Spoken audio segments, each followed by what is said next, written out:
Hey guys, welcome back to this week's episode. And on today's episode, I want to talk about a device that I picked up quite a while ago. I'm one of the lucky people that got them right away. But I decided, hey, let's wait until the update comes out. But unfortunately, that update's taking longer than I thought. So I'm going to give my thoughts and opinions on the Analogue Pocket.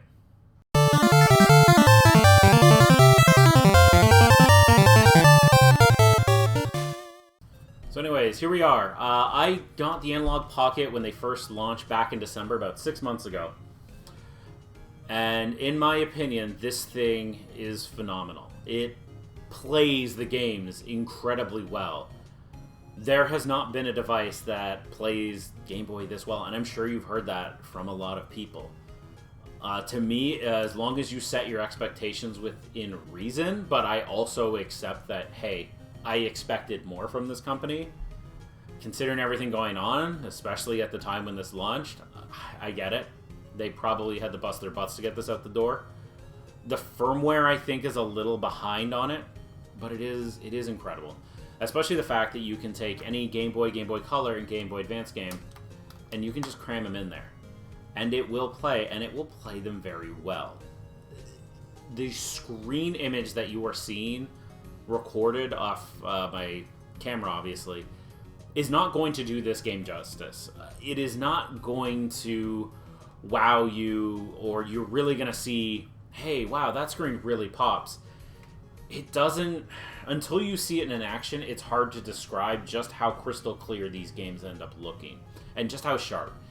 And on a weird, fun side tangent, this thing gets really loud, actually. If you put it up to its max setting, even having my TV at a reasonable level, I can kind of blur it out to a degree. It's kind of impressive how powerful little speakers are on the top here.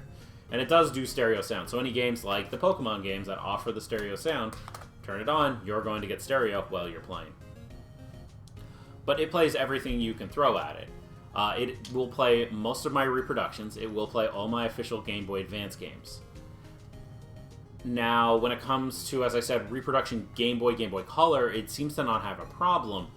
I don't know what it is. I'm sure someone else could explain it better, but I noticed that some Game Boy Advance reproductions work, some do not. I have reproductions of Fire Emblem and, of course, Mother 3. Fire Emblem didn't work, Mother 3 did, and Mother 1.2 didn't work. Now, I'm not sure if that's how the person made them, or is it something to do with the board set that they use? But I even noticed some of them are like 1mm bigger than your average Game Boy Advance cartridge, so maybe that could play a factor. Which is why at this time I still haven't quite gotten rid of this guy. This is my Game Boy Advance SP. I got somebody to put a custom purple shell on it.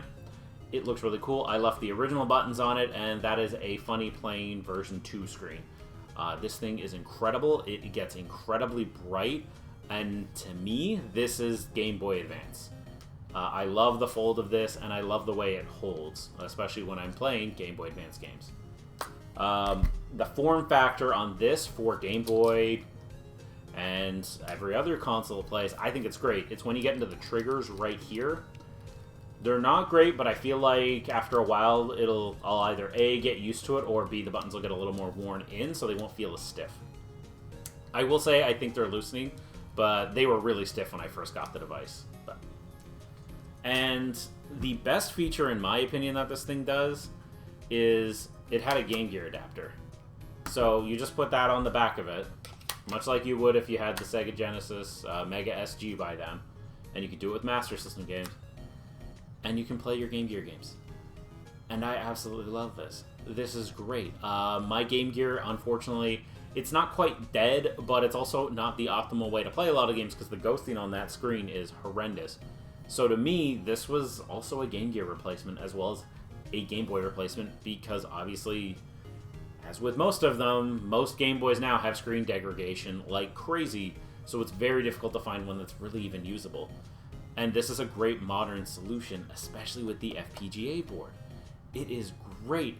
The Game Gear games will play in region free. They updated it so then it wasn't drawing from the Japanese. It was playing the English one, which was kind of weird. Most games don't matter, but I was playing Streets of Rage and it was giving me Bare Knuckle, which, don't get me wrong, I prefer that name, but it's kind of weird. But great little device, and I can't wait for the future of this device, as I think it has so much future potential, especially with the Neo Geo Pocket library. This is a console that I have had once before. I bought it years after it was relevant, as I always wanted to play Sonic's Pocket Adventure. And SNK Card Battle was a really good game. And they're going to do the links with it, which I think is cool. Not my bag, but like, I was like, links, that's cool. TurboGrafx 16, again, not my type of console, but if you love TurboGrafx, like, yeah, this makes sense. This kind of has that same form factor. It's a lot thinner, because this is really well designed. It's a little weighted, but like not too much, which I like. And I don't think there will ever be something that plays the Game Boy, Game Boy Color, Game Boy Advance, or every other console that ends up getting thrown on here quite that well. So even though right now the firmware isn't where I want it to be, I would say check this device out. Easily worth your time. But anyways, guys, that's it for this week's episode. I've rambled enough about this device, and I could probably keep going, but I will do an update on this episode once I get my my dock for it, so I can hook it up to my TV. Once that happens, wherever the firmware is, I'll probably make a video, most likely, yes, and I'll give my final opinions on what this device is. But as it stands right now, if you set your expectations within reason and know that the firmware isn't quite where it needs to be in the background, so like the save states are really weird. They're still there, but it doesn't save them, which is a little unfortunate. But once that final firmware comes out and you really start seeing what the Mega SG or the Super NT has in here, I think this thing will be even better than what it is now, obviously. But anyways, guys, that's it for this week's episode. Hope you learned something. But if nothing else, check out the console yourself. See if it's worth it for you if you're that big of a handheld person like I am. But anyways, guys, that's it for this week's episode. Take care. Have a good one. Wear a mask and get vaccinated when you can. Take care.